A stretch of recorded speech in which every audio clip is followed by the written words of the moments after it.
En abril de 1998, cuando recién había cumplido 84 años de edad, el poeta Octavio Paz fallece, víctima del cáncer que lo aquejó durante varios meses.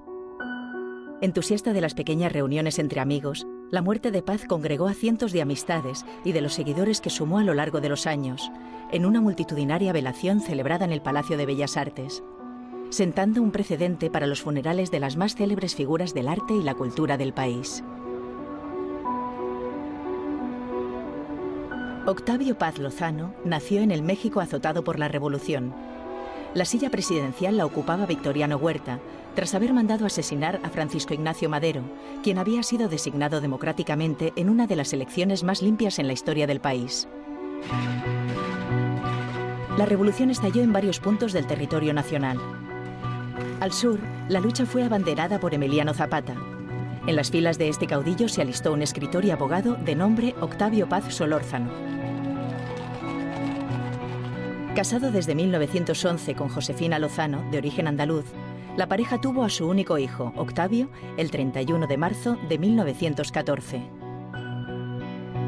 Al poco tiempo, Paz Solórzano se uniría al movimiento revolucionario que lo mantendría ausente de casa por largos periodos. This house was built by my grandfather at the beginning of the century. El pequeño Octavio Paz crecería bajo los cuidados de su madre, su tía Amalia y su abuelo paterno, Irineo Paz, propietario de la casa que habitaban en el antiguo barrio de Mixcoac, en la Ciudad de México. Entonces, mi casa era una casa en la que vivía un niño solitario, que era yo, con un abuelo ya mayor, que era escritor, mi tía, que también tenía amor por la literatura, mi madre, que era andaluza, ella ya nació en México, pero venía de Andalucía. Ella me abrió las puertas no de la letra escrita, diríamos, sino de la letra cantada, de la letra hablada, la conversación y también el canto. El espíritu revolucionario de Octavio, siempre apegado a su vocación literaria, fue herencia del abuelo Irineo, quien desde joven escribía en periódicos de oposición. Desde sus primeros años, el pequeño Octavio Paz atestiguó las pasiones ideológicas, el activismo político y el fervor por guiar a México hacia la independencia política y la justicia social. Éramos una familia arruinada por la revolución, pero abundaban los libros y también las flores. Jugábamos mis primos, mis amigos y yo en aquel jardín, pero también podía quedarme solo, treparme en la higuera y escondido en el follaje, pensar que navegaba y que exploraba el espacio.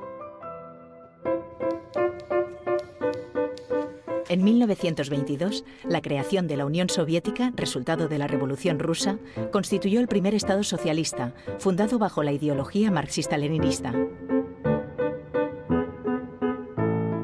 Del otro lado del mundo, la Revolución Mexicana había visto el fin de los enfrentamientos armados en 1920 y alcanzaría una frágil estabilidad bajo las presidencias de Álvaro Obregón y Plutarco Elías Calles. En 1929, Calles fundó el Partido Nacional Revolucionario, que años más tarde, en 1946, sería renombrado como Partido Revolucionario Institucional, el PRI. Los vientos de cambio agitaban a la juventud mexicana, entre la que se encontraba el joven Octavio Paz, quien en 1930 ingresó al prestigiado Colegio de San Ildefonso.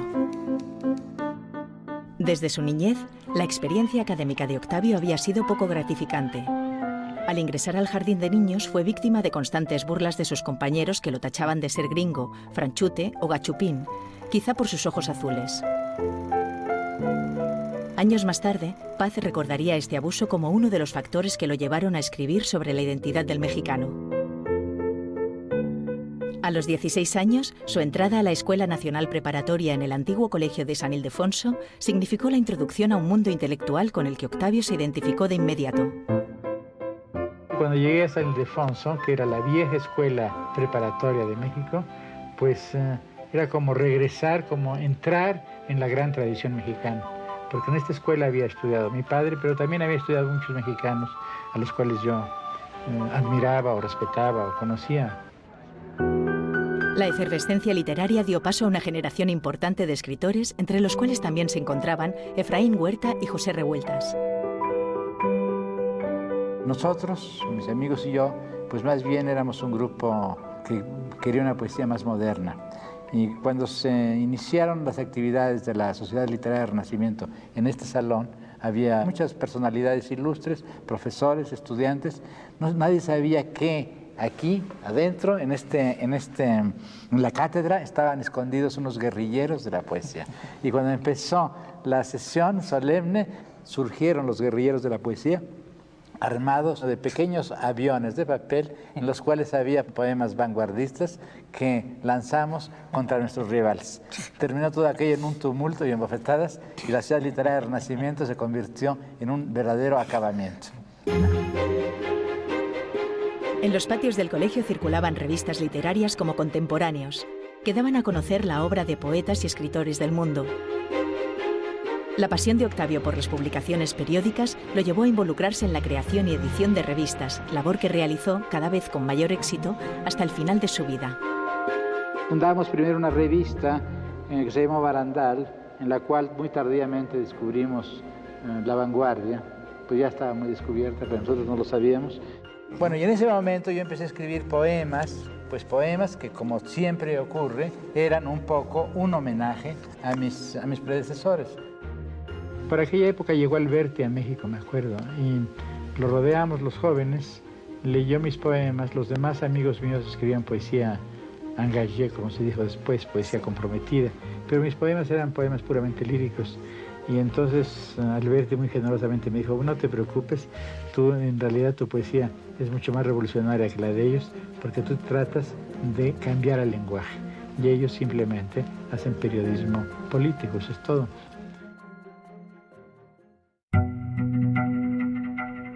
Desde su adolescencia, Octavio Paz anhelaba participar activamente en las transformaciones sociales de México, cuya capital era centro de debate y manifestaciones populares. Una parte de mis compañeros se lanzaron hacia el fascismo, sí, y otros, la mayoría, más bien hacia el comunismo. Y yo, aunque no fui miembro del Partido Comunista, me incliné también violentamente hacia la izquierda. Uno de sus compañeros en San Ildefonso, José Bosch, de nacionalidad española y convicción anarquista, fue una gran influencia que inició a Octavio en el activismo social.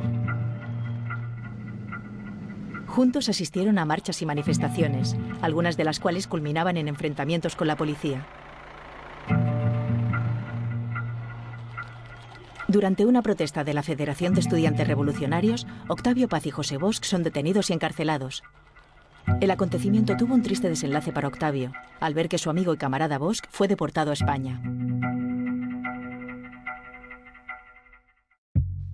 Tras la preparatoria, Octavio ingresó a la Escuela de Leyes, quizá convencido u obligado por su padre, el abogado Octavio Paz Solórzano, a quien desde muy joven había asistido al transcribir en limpio sus escritos en torno a los casos de viejos zapatistas y ejidatarios que defendía. El padre siempre fue una figura enigmática para el joven Octavio. Era distante y poco afectuoso con su familia, entregado al trabajo, pero también a las fiestas, los amigos, las mujeres y el alcohol. Fue al salir de una fiesta, la noche del 8 de marzo de 1936, en la comunidad de Los Reyes La Paz, en el Estado de México, al atravesar un patio de la estación de trenes, que el abogado fue arrollado por un convoy que lo despedazó entre sus ruedas. En esa época, Octavio cortejaba a una bailarina y coreógrafa llamada Elena Garro. Después del violento accidente de su padre, quizá compensando los sentimientos que lo afligen, la pasión por Elena se desborda. Los padres de Elena trataron de obstaculizar la relación. Paz continuaría el asedio a través de cartas y poemas, algunos de los cuales fueron incluidos en su libro Raíz del Hombre, publicado en 1937. Amante, todo calla, bajo la voz ardiente de tu nombre. Amante, todo calla, tú, sin nombre, en la noche desnuda de palabras. En julio de 1936, un desgarrador acontecimiento había dividido al mundo. la Guerra Civil Española. Hijo de madre española, Octavio sentía el dolor de la guerra en carne propia y lo plasmó en su poema No pasarán, un canto de apoyo a los camaradas que se defendían en las trincheras republicanas. El poema fue divulgado por el gobierno mexicano del presidente Lázaro Cárdenas, que se encargó de imprimirlo en plaquettes, cuyas ganancias fueron donadas al Frente Popular Español. Otro hecho que embargó el espíritu de Paz fue la noticia de la muerte de su viejo amigo José Bosch, a quien dedicó un poema titulado Elegía a un compañero muerto en el frente de Aragón. Has muerto, camarada, en el ardiente amanecer del mundo, y brotan de tu muerte tu mirada, tu traje azul, tu rostro sorprendido en la pólvora, tus manos ya sin tacto. Has muerto irremediablemente. Parada está tu voz, tu sangre en tierra. En 1937, Paz recibió la invitación para ir a España a participar en el segundo Congreso de Escritores Antifascistas en Valencia.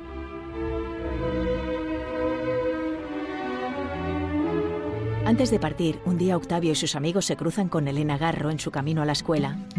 Entre broma y broma la conducen hasta el juez civil que la une en matrimonio con el enamorado poeta, lo cual provocó la irritación de los padres de ella. 2 semanas más tarde, Octavio y Elena salen rumbo a España, pasando antes por París.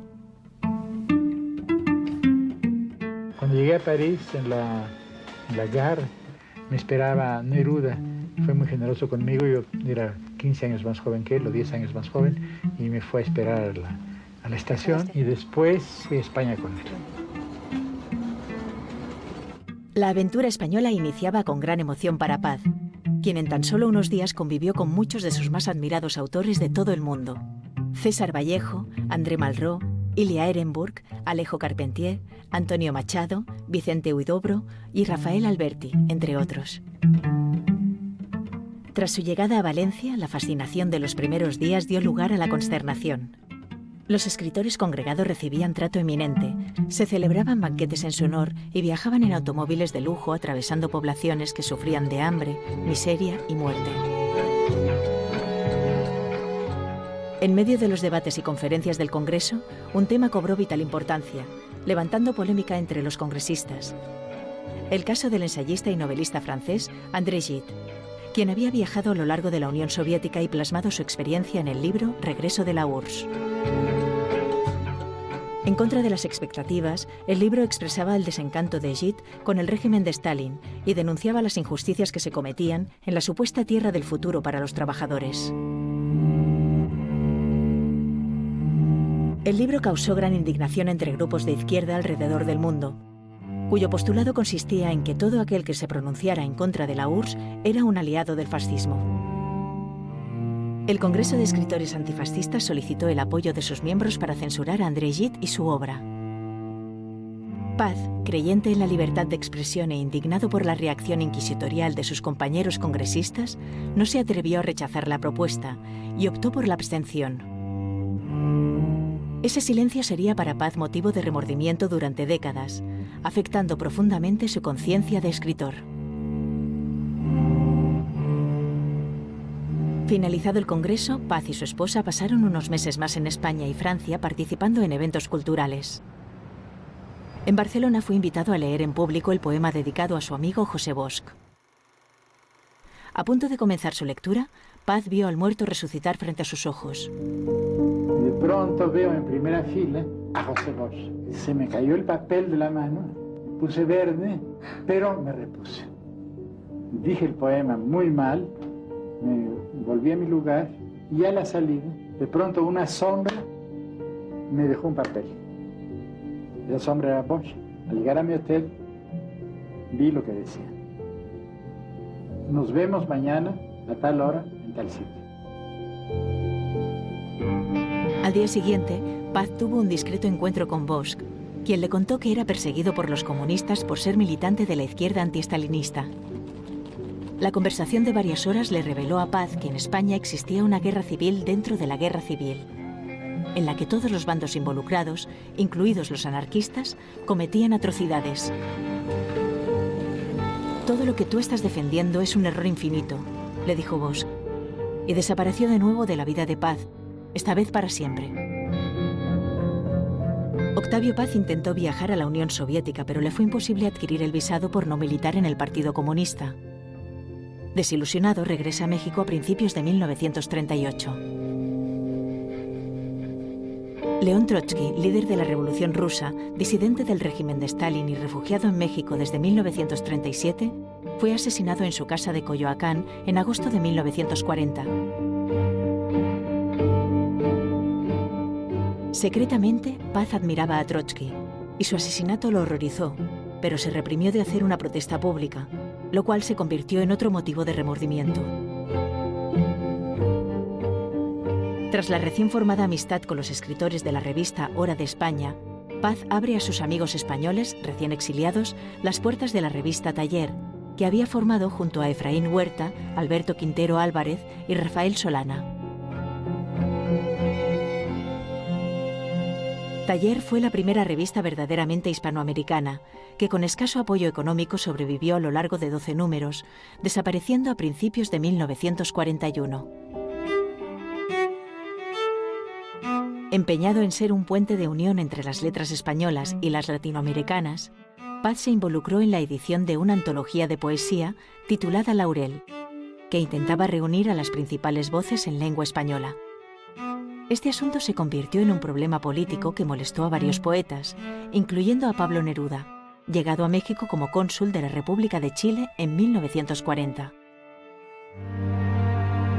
El rencor de Neruda estalló durante un banquete en su honor, donde el enfrentamiento con Paz desembocó en una riña que casi llegó a los golpes. Además del final de su amistad con el gran poeta chileno, esta pelea le atrajo el rechazo de un sector de la intelectualidad mexicana y española impulsado por Neruda, quien lo tachó de traidor y enemigo de la revolución. En noviembre de 1943, Paz se inicia en la vida diplomática a la cual, sin proponérselo, le dedicaría los siguientes 25 años de su vida. Octavio Paz ocupó cargos diplomáticos en los consulados de San Francisco y Nueva York, hasta que en 1946 se traslada a la Embajada de París. Cuando la guerra terminaba con la gran explosión atómica, mi pensamiento ya era otro, o estaba a punto de ser otro. Y ahí termina una parte de mi vida.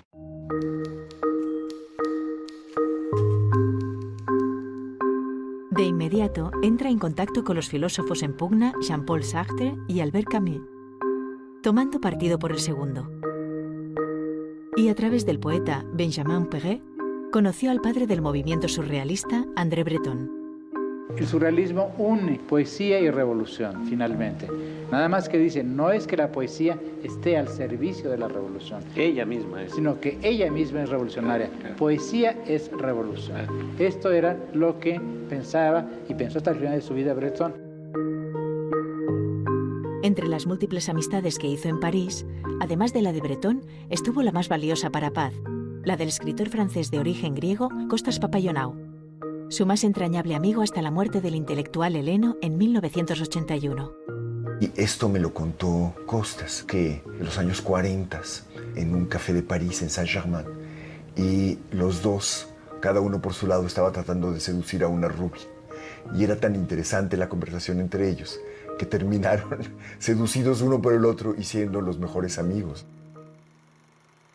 A pesar de la distancia con su tierra, México se encontraba en cada uno de sus escritos, conversaciones y pensamientos. Octavio, como todos los diplomáticos mexicanos de la época, estaba muy mal pagado y no tenía dinero para ir a México y ver cómo era su país y qué pasaba en su país, ¿no? Y esto me obligó a ver a mi país con otros ojos. De pronto me di cuenta que había muchas maneras, muchas perspectivas, y que México era un país no solamente cambiante, complejo, sino que también había muchas maneras de ver a México, y que una de ellas era verlo desde fuera. Desde su época en la revista Taller, Paz publicó algunos breves ensayos sobre la naturaleza de la cultura mexicana, escritos que representaron la semilla de lo que para 1950 se transformó en El laberinto de la soledad. Es la clase de libro que hace las preguntas que como adolescente se hace una nación. ¿Quién soy? ¿De dónde vengo? ¿A dónde voy? Desde el extranjero, Paz no imaginó la repercusión que tendría El laberinto de la soledad en su país, uno de los ensayos más leídos, discutidos y analizados hasta nuestros días.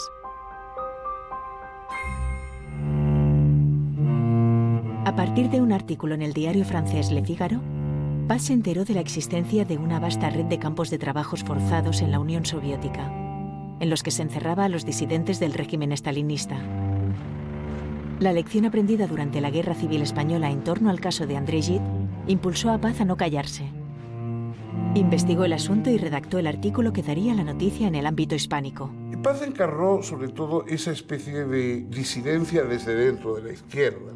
No tenían ningún tipo de vínculo ni de simpatía con el totalitarismo, sino que más bien lo veían como la auténtica prolongación de lo que había sido la amenaza fascista y tal en el mundo, ¿no? Y eso efectivamente granjeaba enormes antipatías, enormes odios, mucho más que lo de los reaccionarios declarados, ¿no? En 1951, Paz viajó al prestigioso Festival de Cine de Cannes para presentar la película Los Olvidados, del cineasta aragonés Luis Buñuel, quien no pudo asistir. Filmada en México, la película había sido declarada por el gobierno como ofensiva a la dignidad mexicana, por ser un inclemente retrato de la miseria y el salvajismo en los barrios bajos de la Ciudad de México. Ferviente admirador del cineasta, Paz escribió un elogioso ensayo que personalmente repartió a la entrada de la sala del festival e invitó a la función a renombrados artistas como Jacques Prévert, Jean Cocteau y Marc Chagall, entre otros. Tal como lo predijo Paz en su correspondencia con Buñuel, este fue laureado como el mejor director del certamen y alabado por la crítica francesa. También era muy dado a ese tipo de compromisos esenciales, no el compromiso ni de circunstancia ni político, sino ese compromiso esencial con hacer bien las cosas. Por eso yo creo que era una figura tan excepcional en México. Meses más tarde, la intensa actividad de que gozaba Paz en París se vio truncada cuando se emitió la orden de enviarlo a abrir una nueva embajada en un país apartado, la India. Se rumoreaba que su traslado se dio por orden del secretario de Relaciones Exteriores, Jaime Torres Bodet, a quien le molestaban algunas de las actividades políticas y literarias de Paz, en su opinión impropias de un diplomático. Tras 6 solitarios meses en la India, fue enviado aún más lejos, a Japón. En Tokio sus gastos eran mayores que en París o Nueva York, pero sus ingresos no aumentaron. Junto a su esposa e hija, los tres vivían hacinados en un cuarto de hotel, y por si algo faltara, Elena Garro enfermó de mielitis, con riesgo a quedar paralítica. Ante las múltiples mudanzas y la desazón, Octavio Paz está cansado y anhela regresar a su patria. En julio de 1953, tras 9 años fuera del país, vuelve a la Ciudad de México. ¿Habrá algo más bello? Esta es la Ciudad de México, de la que todos estamos orgullosos. Sin embargo, el nuevo rostro de la ciudad le parece atroz, y los ataques de los miembros de la izquierda, que no le perdonan sus críticas a la Unión Soviética, no se hacen esperar. Por fortuna también cuenta con el respeto y la admiración de algunos jóvenes, como los fundadores de la Revista Mexicana de Literatura, entre los que se cuenta su amigo Carlos Fuentes. Y nos reuníamos también en su casa y nos sentábamos en una alfombra. Juan García Ponce, Juan Martín, Carlos Fuentes, que se sentaba a los pies de Octavio, así. Lo adoraba. El reencuentro con la cultura, la historia y el paisaje mexicanos dan lugar a La Estación Violenta, que incluye poemas esenciales como El Cántaro Roto y Piedra de Sol, uno de los poemas más leídos, memorizados y recitados del siglo. Después de 5 años en México, Paz solicita a Relaciones Exteriores su traslado a Francia. Además de la nostalgia por su querido París y los amigos que ahí conserva, Paz ansía reencontrarse con su nuevo amor, la pintora italiana Bona Tibertelli de Pisis. En 1959, Paz viaja solo rumbo a París. Unos días antes había recibido la sentencia favorable a su solicitud de divorcio de Elena Garro, con la cual estuvo casado por poco más de 20 años.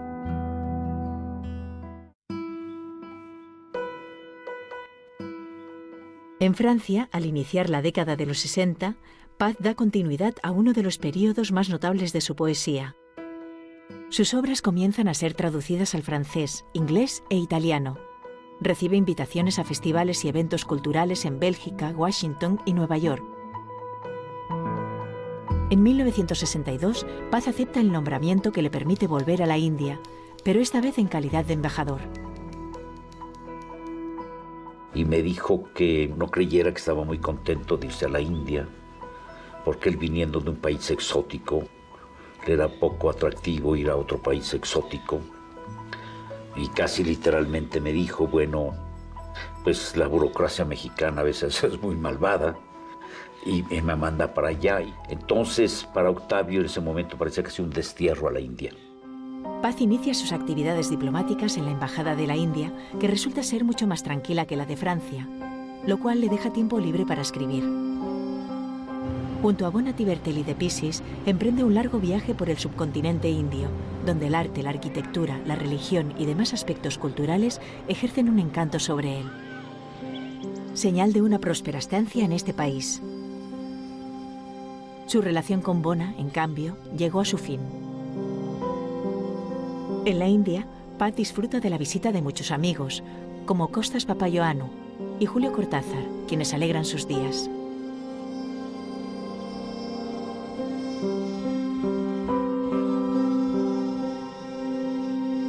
Su obra atraviesa por un gran momento. Tras recibir en 1963 el Premio Internacional de Poesía en Bruselas, el primero de esa índole que recibía, comienza a experimentar con nuevas formas poéticas y la imaginería oriental. De esta época datan Blanco, uno de sus poemas más complejos y experimentales, escrito a 3 columnas, y El monogramático, un ensayo que es a la vez un ensayo, una novela y un poema en prosa.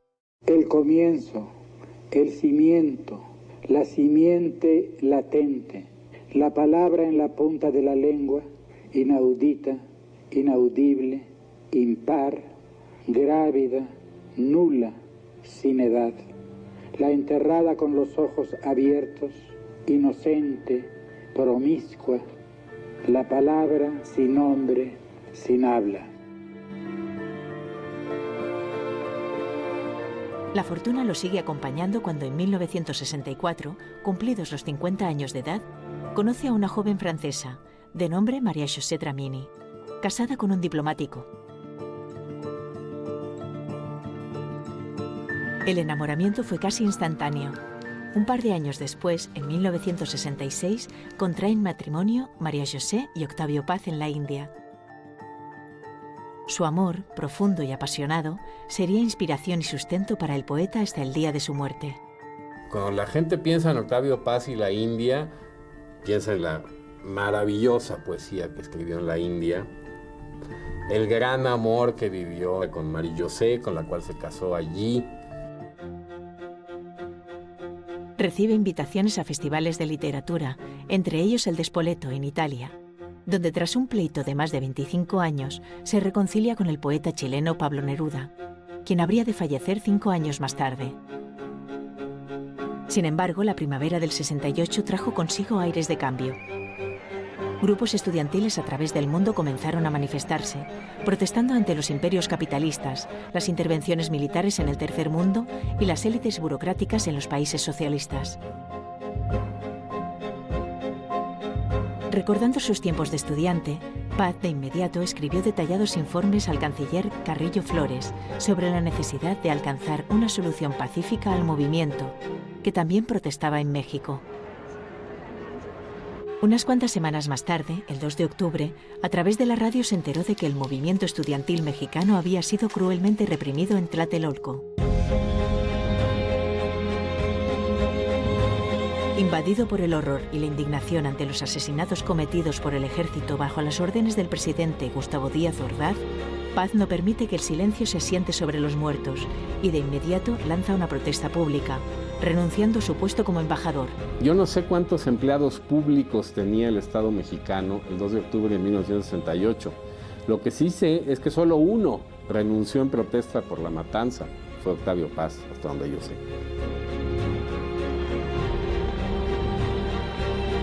Sumado a la noticia de su renuncia, Paz publica un poema titulado México Olimpiada de 1968, en referencia a los Juegos Olímpicos que se estaban a punto de iniciar en la ciudad, tan solo 2 semanas después de la masacre.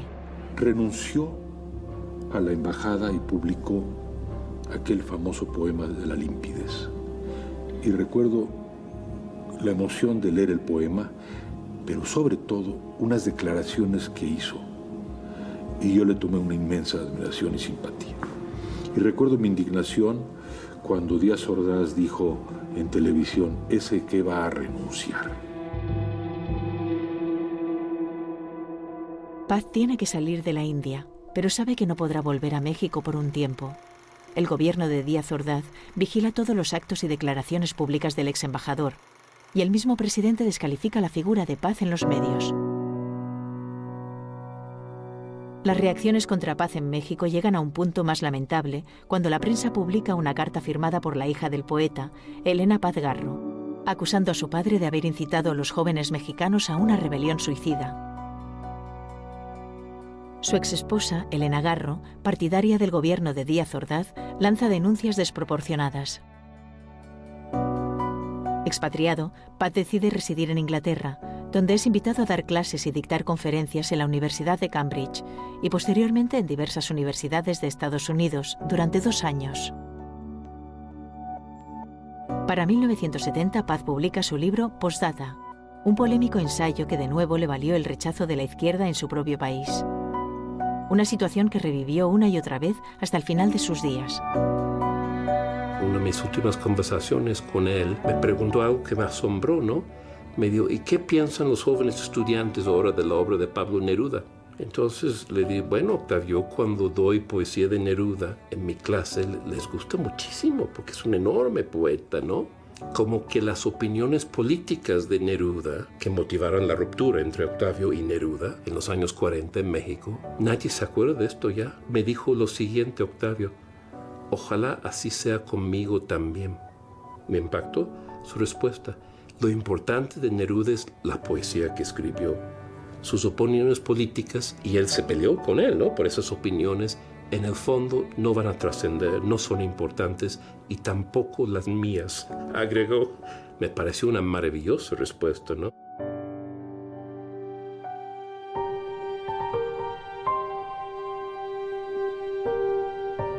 Octavio Paz regresó a México en febrero de 1971, pocos meses después de finalizar el mandato de Díaz Ordaz.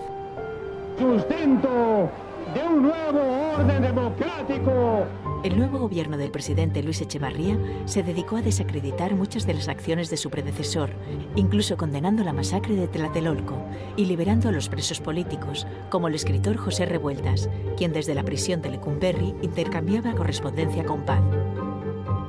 Pero de nuevo, el 10 de junio de 1971, la represión se repitió en la matanza del Jueves de Corpus o el Halconazo. Grupos de estudiantes salieron a manifestarse y se enfrentaron a un grupo armado llamado Los Halcones, que abusaron de la fuerza y la impunidad para derramar la sangre de los jóvenes manifestantes. El presidente, Luis Echevarría, se desentendió de los hechos y prometió una exhaustiva investigación para enjuiciar a los culpables. Pero la investigación de la matanza del 10 de junio nunca llegó.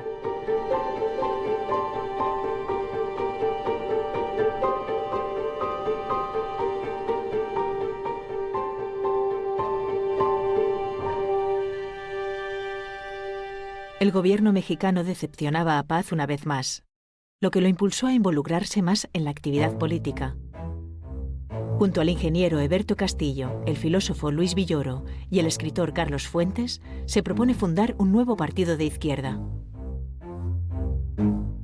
Esta iniciativa no prosperó durante el tiempo que Paz estuvo involucrado, sino hasta 1974, cuando se creó el Partido Mexicano de los Trabajadores.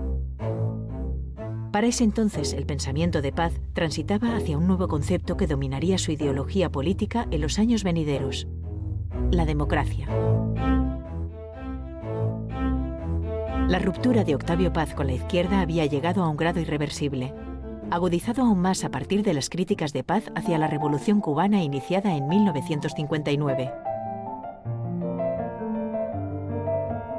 A finales de 1971, el periodista Julio Scherer, director del diario Excelsior, invitó a Paz a dirigir el suplemento semanal del periódico, prometiéndole autonomía y absoluta libertad.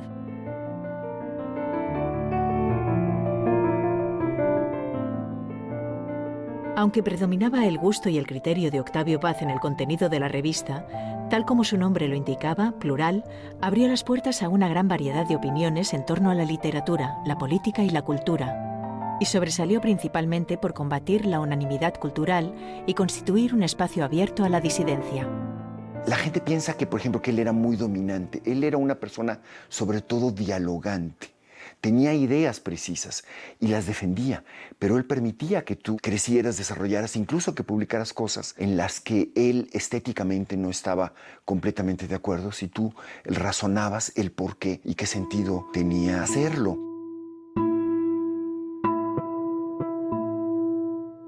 Desde su primer número quedó manifiesto el renombre y el peso de su director, quien aprovechó sus contactos en el extranjero para presentar un índice con un atractivo catálogo de colaboradores, entre los que se incluía a Harold Rosenberg, Claude Lévi-Strauss, Henri Michaud y varios más.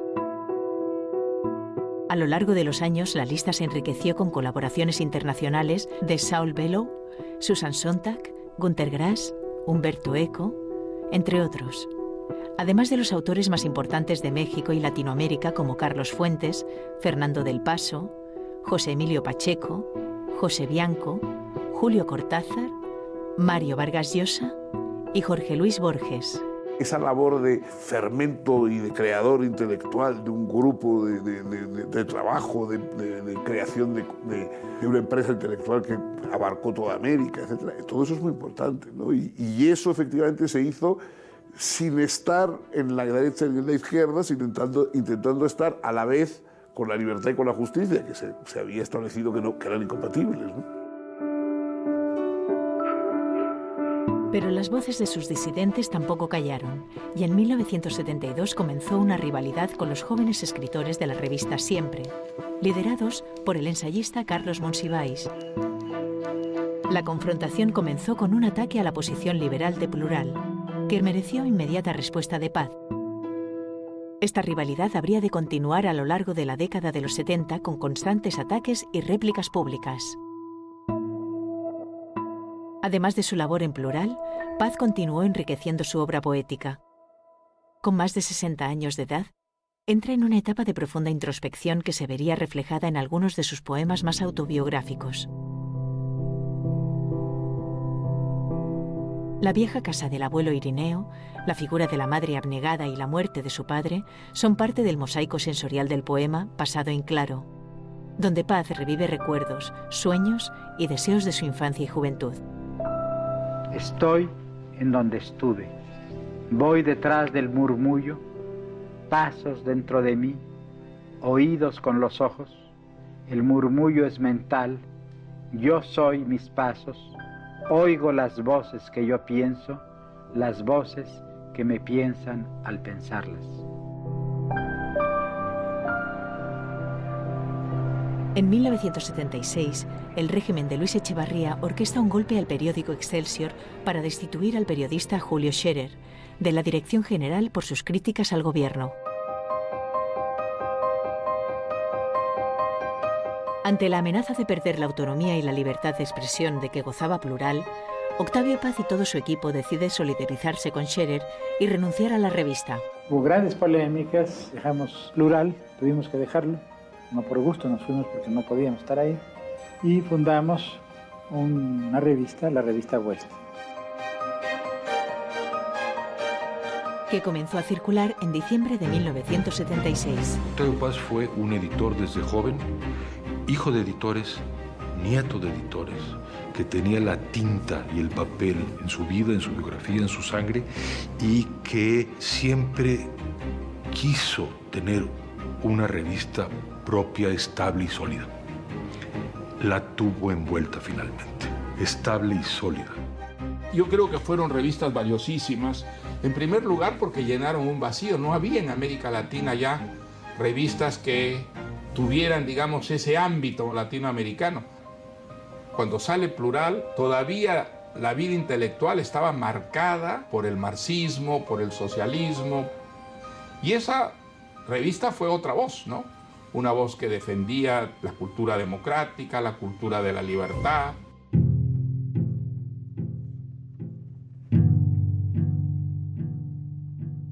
Con 62 años de edad, la vida de Paz marchaba por buen camino.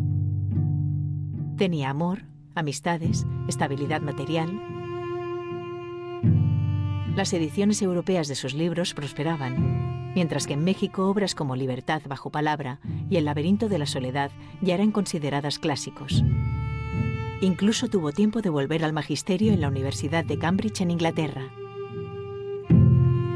El poeta fue intervenido quirúrgicamente en 1977 a causa de una primera advertencia de cáncer. Recibió un duro tratamiento que lo mantuvo alejado de la revista Vuelta, que quedó a cargo de su equipo de redacción, al que se había sumado el historiador y escritor Enrique Krause.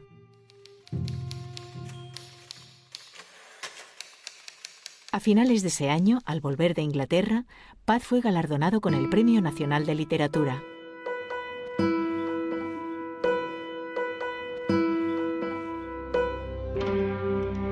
A sus 66 años, y tras haber esquivado el cáncer, retomó la intensa actividad en la revista Vuelta, trabajando más que nunca en su compromiso como figura pública y líder de opinión. Me di cuenta que él, primero que era un trabajador incansable, que leía muchísimo, no solo lo que tenía que leer para los trabajos que estaba realizando y los ensayos que desarrollaba, sino leía por curiosidad los periódicos de diversos países. No había internet, por supuesto, entonces se preocupaba por recibirlos físicamente. Pero la necesidad de llevar la reflexión y la crítica a más gente lo motivaron a explorar otros medios de comunicación, como la televisión, haciendo que sus intervenciones en el telediario nocturno 24 horas fueran de obligada visión tanto para admiradores como detractores. México, el laberinto de la soledad. Invasión rusa en Afganistán fue deplorable. Un año es una inmensidad. Es imposible mencionar en 5 minutos todo lo que pasó en el año que acaba.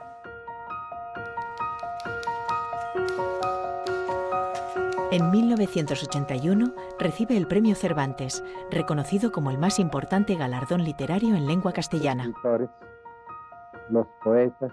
Su poesía se tomaba un respiro en esos años, pero su obra ensayística alcanzó una nueva cúspide en 1982 con la publicación de Sor Juana Inés de la Cruz o Las trampas de la fe.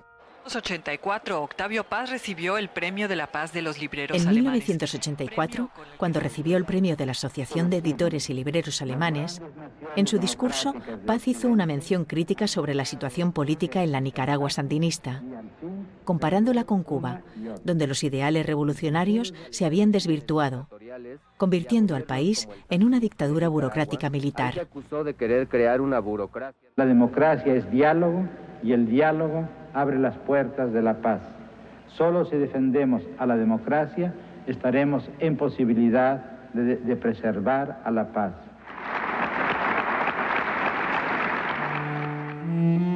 De nuevo, la izquierda en México, que vigilaba cada acto y palabra de Paz, alzó su voz en protesta.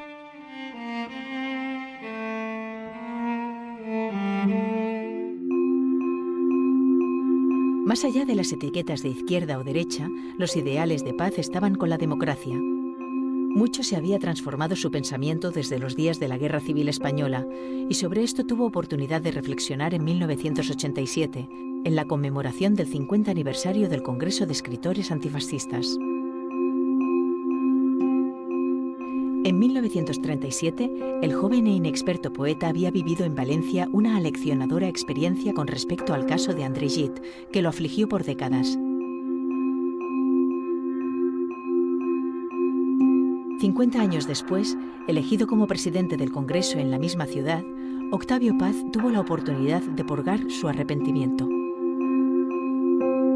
Este Congreso, señaló Paz en la ceremonia de clausura, no ha sido un reflejo del de 1937. Ha sido más bien una ventana abierta al tiempo, al tumulto del pasado que se aleja y al oleaje incesante del presente que se abre hacia el futuro.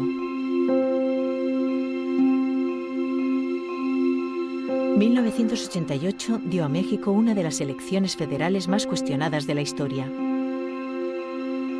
3 años antes, Paz había publicado un artículo en la revista Vuelta titulado PRI, Hora Cumplida, que auguraba la salida del PRI del poder para dar paso a la democracia. Muchos analistas suponían el histórico triunfo del candidato de izquierda, Cuauhtémoc Cárdenas, pero tras un interrumpido conteo de votos, el ganador oficial fue el candidato del PRI, Carlos Salinas, asegurando 6 años más en el poder al viejo partido que lo había acaparado por casi 60. Sin embargo, al comenzar el sexenio, Paz creyó en el espíritu reformador de Salinas y vislumbraba una época próspera para México. Pero con el paso del tiempo, Paz lamentó que una vez más un presidente abusase de su poder mediante la corrupción. Desde finales de los años 80, a pesar de la avanzada edad de Paz, la revista Vuelta vive un cambio generacional y crea una mesa de redacción compuesta esencialmente por Aurelio Asiaín, Fabien Bradou, Adolfo Castañón, Christopher Domínguez Michael, Guillermo Sheridan y algunos otros, quienes se reúnen mensualmente con Paz y el subdirector de la revista, el historiador Enrique Krause. En 1989, los gobiernos comunistas de Europa del Este comenzaron a colapsar.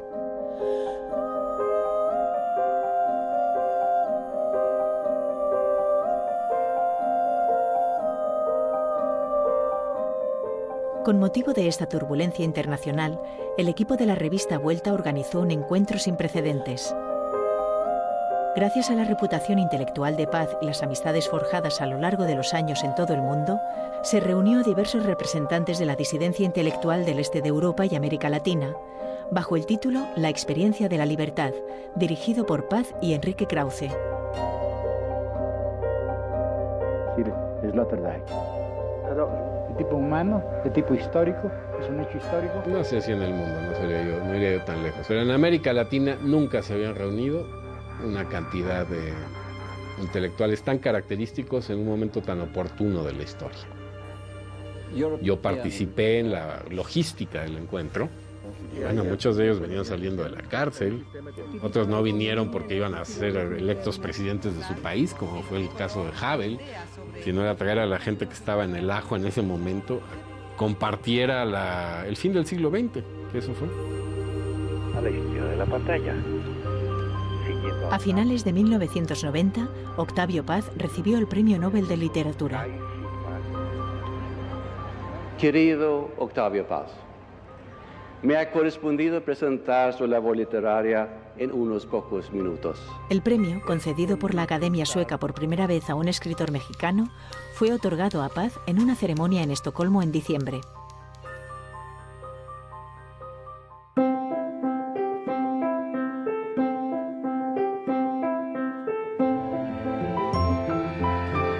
Tres años antes de recibir el Premio Nobel de Literatura, Paz había publicado el libro Árbol adentro, que sin saberlo sería el último de su obra poética. A diferencia de la poesía, su obra ensayística continuó proliferando. Destacan obras como La otra voz y La llama doble, Amor y erotismo. Los libros que escribe después de recibir el Premio Nobel, la exigencia y la autocrítica no cesó en Octavio. No cesó. Creo que en eso es un modelo para todos nosotros, ¿no? De hacer las cosas un poco mejor, intentar revisar lo que uno hace, ¿no? Y no descansar sobre los laureles, ¿no? Él nunca hizo eso.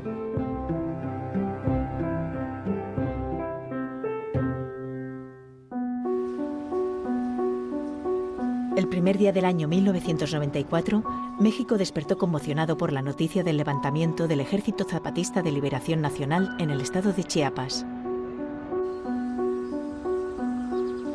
Octavio Paz escribió varios artículos en la revista Vuelta alrededor del tema del Ejército Zapatista y de su líder, el subcomandante Marcos, una figura enigmática y compleja a la cual analizó y desmenuzó, criticándolo y admirándolo al mismo tiempo. Y yo sí sostengo que tenía un punto de debilidad o de atracción muy natural por el zapatismo, porque después de todo se trataba de una revuelta indígena. Resultaba irresistible para Octavio Paz. No obstante, tomó sus distancias del zapatismo y no dejó que su simpatía y sus emociones privaran sobre su razón. En 1996, la obra de Octavio Paz se vería coronada con la entrada a una de las colecciones literarias más importantes a nivel mundial, la Bibliothèque de la Pléiade, de Edicions Gallimard, en la cual solo otros 3 escritores de lengua española habían aparecido: Cervantes, García Lorca y Borges.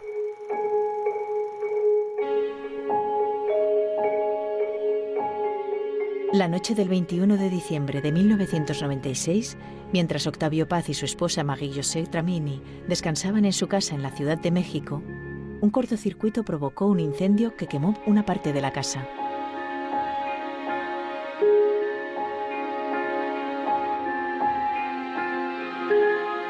De 82 años y padeciendo flebitis, Paz salió del incendio ileso, al igual que su esposa, y por un tiempo se mudaron a un hotel. Pero el susto y el sufrimiento emocional deterioraron significativamente su condición física y moral. Un último golpe le fue asestado poco después, al serle diagnosticado cáncer en los huesos, una metástasis del que había sufrido 20 años antes. Sus últimos días los pasó en la Casa Alvarado de Coyoacán.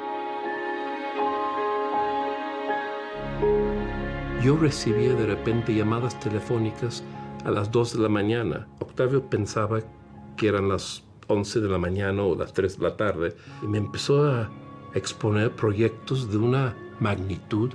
Entendía ahí la inquietud que tenía de transmitir ciertas ideas, que él ya no iba a poder hacer esos proyectos porque ya no le quedaba tiempo, pero quería transmitir la inquietud a otros, ¿no? Los más cercanos. Era muy impresionante para nosotros ver a Octavio Paz llorar. Dijo Octavio, riéndose, Marilló, como es hinduista y cree en las reencarnaciones, para ella esta conversación no tiene mucho sentido, pero pues yo he decidido en mis últimos días rechazar el camino de la trascendencia.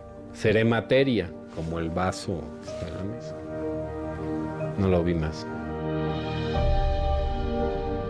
Marilló y yo estábamos sentados, estábamos únicamente ella y yo, y trajeron a Octavio en silla de ruedas.